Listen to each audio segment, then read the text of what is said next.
तुमचं जे लीड होतं त्या लीड क्रॉस करून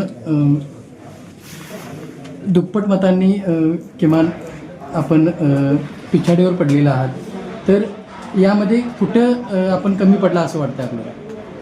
प्रथमतः मी चंदगडच्या सगळ्या मतदारांचा आभार मानतो की ते सगळे माझ्या पाठीशी होतेच, परंतु व्हीएमवर शंका घेण्यासारखी आहेच.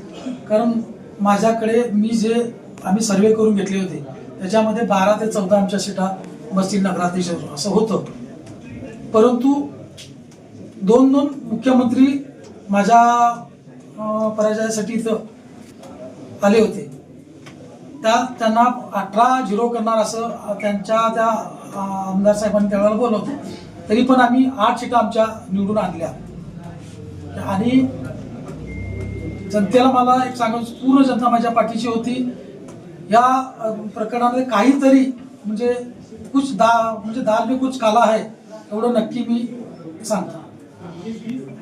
आता इथून पुढे नगरपंचायतीच्या विषयी किंवा विकास कामाबाबत आपण काय भूमिका घेणार आहात?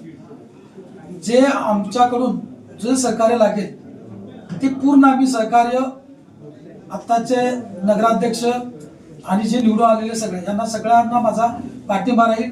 कामासाठी चांगल्या कामासाठी आमचं त्यांना सहयोगच राहील. पण चुकीचं जे काय घडेल तर त्यांना आमचा विरोधच राहील. चंदगड नगरीच्या लोकांना आपण काय आव्हान कराल? चंदगड नगरीच्या लोकांना माझं आव्हान आहे की यापुढे आता जर या 5 वर्षामध्ये विकास कामं कशी होतील, काय होतील, प्रत्येक चंदगडच्या जनतेनं याच्यावर लक्ष ठेवावं.